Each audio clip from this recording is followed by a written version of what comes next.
Magandang hapon mga kabay. So meron po akong approved repair dito mga kabay. Ang job order number niya 39204 letter A.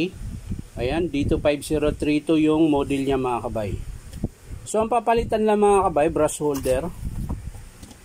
Ito po yung brush holder mga kabay. Ayan, ito po yung nagsisilik ng reverse tsaka forward.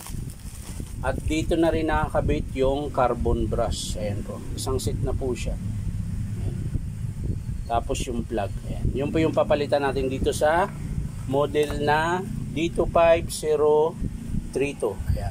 Rotary hammer. 2 mode po yan mga kabay. Yung may kasamang chipping nito, 3 mode yun. Yun yung may drill, hammer, tsaka chipping. Ayan. Pero pang light chipping lang yun mga kabay. So tara mga kabay, samahan nyo po ako.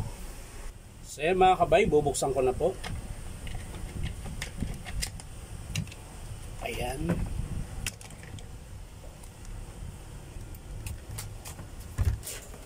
Gawin mga kabay.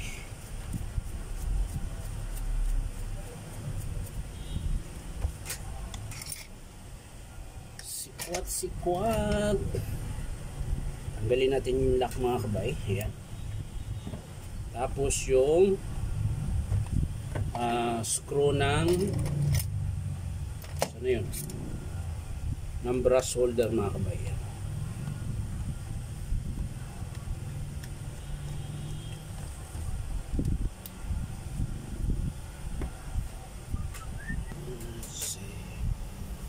So mga kabay, kakalasin na po natin itong brush holder.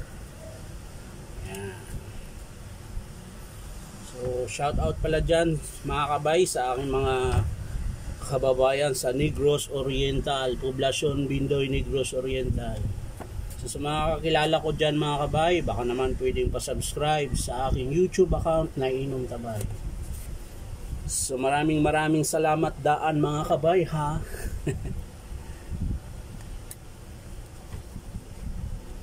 Daan.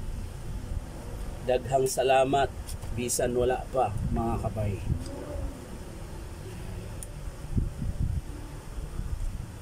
Yan ang tigas.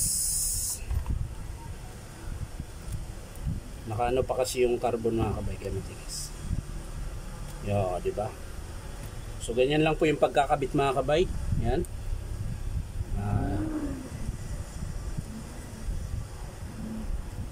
Siyempre una, pagbaliktad ito mga kabay, di po siya masisilik. Ayan, okay po yan. Yan. Pag nabaliktad mo ng kabit yan, ito hindi mapipindot hanggang dyan lang. Yan. So hindi ka maano na magkabit yan. Tapos tatanggalin na natin yung lock ng carbon brush. At ilalagay na natin yung screw mga kabay. Ayan. So yan mga kabay, nailagay ko na po yung dalawang screw. Ang sunod ay yung balik natin yung lock ng armature. Yan. Tapos takip. So ayos na yung mga kabay. Ang next ay yung plug. So kakabit muna natin ito mga kabay bago yung plug. Kasi nasa labas lang naman yung plug. Balik lang natin siya sa kanyang kinalalagyan mga kabay. So mga kabay, kakabit ko na po yung plug nya. Kakabit na po natin ito.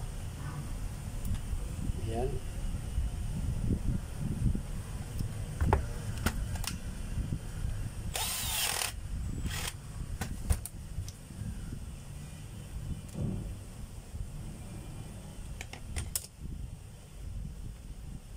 Ganun din po itong isa mga kabay. Ayan.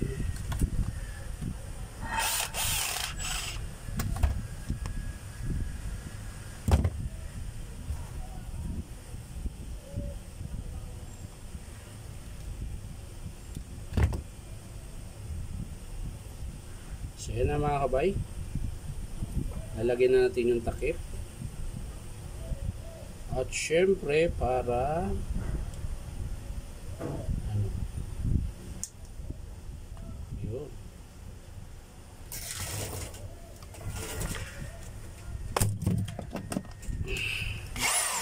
So yan na mga kabay, titesting na po natin. Ayan, naka-forward po yan. Re-reverse natin ngayon mga kabay.